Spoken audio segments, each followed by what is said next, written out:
काँग्रेसचे ज्येष्ठ नेते बाळासाहेब थोरात पराभूत. मोठी बातमी, काँग्रेसला मोठा धक्का. जर महाआघाडीची सत्ता आली असती तर बाळासाहेब थोरात यांचं नाव मुख्यमंत्री म्हणून होतं चर्चेत. मुख्यमंत्रीपदाचा दावेदार चक्क पराभूत. संगमनेरमध्ये बाळासाहेब थोरात पराभूत.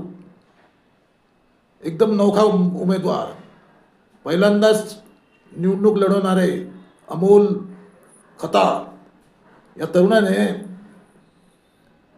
बाळासाहेब थोरातांना केलं पराभूत. थोरातांच्या सत्तेला सुरुंग. मोठी 9व्या वेळेस उभे होते थोरात. याच्या आधी 8 निवडणुका जिंकले होते, आता ही होती 9वी वेळ. पराभूत.